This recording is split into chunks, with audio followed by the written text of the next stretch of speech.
It is important for young people to remember what happened.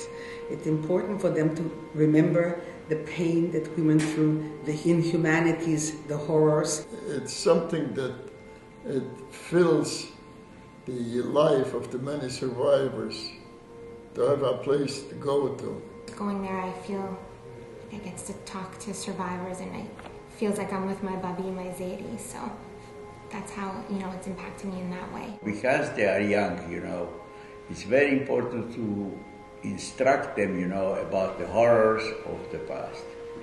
Hopefully, the young adults will be in years telling their children our hard survivor, and then the 6 million of innocent Jews won't be forgotten. The fact is that getting information from my Bubby and my Zeta and then piecing it together from some of the people that they didn't necessarily know, but who would have grown up in similar situations and would have experienced similar situations, has not only allowed me and my family to essentially piece the stories together, but to make it a little bit more whole. I don't have family members that were in the Holocaust, so I think it's important for us to realize that our brothers, and our sisters went through something way back when that impacts all of us now. I am the grandchild of Holocaust survivors, but I grew up in a family that did not talk about the Holocaust. And it wasn't until I came to the Dinner of Miracles where I not only felt connected to my heritage, but I felt connected to the stories of all of the survivors who shared with us. And I left committed to learning about my family, learning about other people's families, and just telling the stories. It's very black and white. They are very pro belief and faith in God, or have lost a faith in God. But either way, they still remain so strong and so proud to be Jewish. And even if they're not religious, still their traditions that they want to keep for their families and what they pass on. And that idea of being Jewish isn't just about a religion, it's something so much more. It's like two generations so far apart are able to really come together and share something so special, and we're so proud that it's at the Dinner of Miracles. I showed them pictures from the past, and one of the young girls started to cry.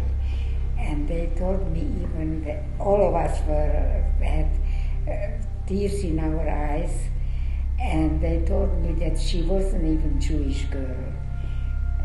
Then I was in touch with her for quite a while. If somebody says to me, I saw you at the Dinner of Miracles, and to remember my story, to remember what happened. So to be remembered, it's a wonderful thing.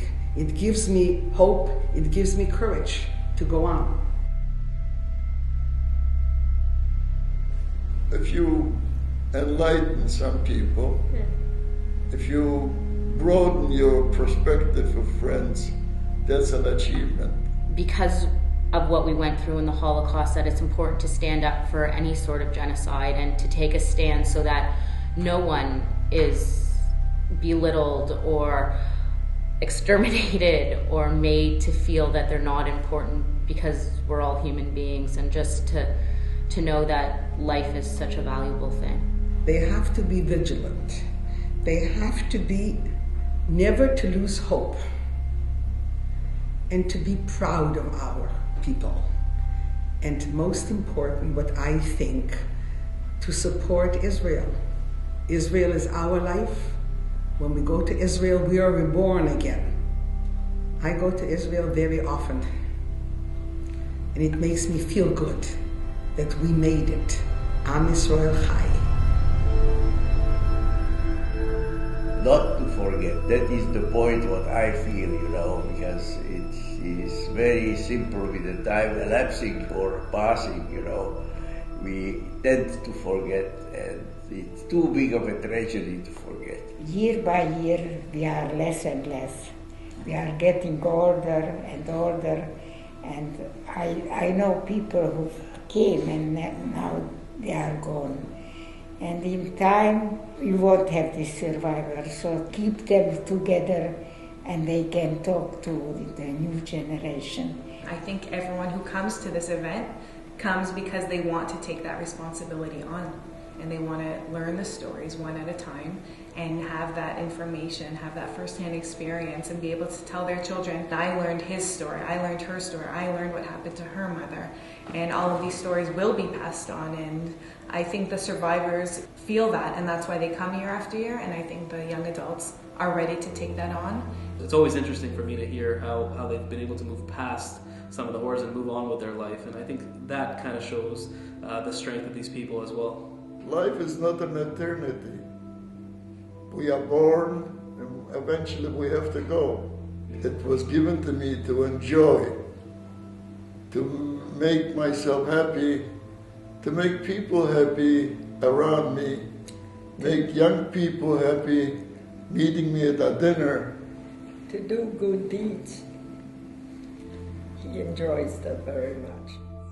I see the future of Holocaust remembrance as never stopping to remember. It's past never forgetting, but it's making sure that you're actively remembering. The fact that I feel so connected to the stories, and the fact that I can tell these stories to my children as they grow up, and to people around the table over the course of the last 9 or 10 years through Dinner Miracles is quite something, and something that I cherish. Not only did we sit down to a meal with Holocaust survivors, but we learned who they were as people, not just as survivors. I was liberated in Bergen-Belsen. And then when I went to the American zone, I right away signed up for kosher food. It was important to me because I was brought up like that. It wasn't easy to pick up the pieces because I went through a lot, and I come from a family of 8, my parents and 5 brothers. We were 8. And unfortunately, I'm the only survivor. I guess Hashem wanted one little branch of that tree to survive and tell the story. Each of us, in our own way, fought to survive, young and old. We wanted to live, and my mother and I were the only survivors from the whole family. We were lucky. I still believe in God and in miracles.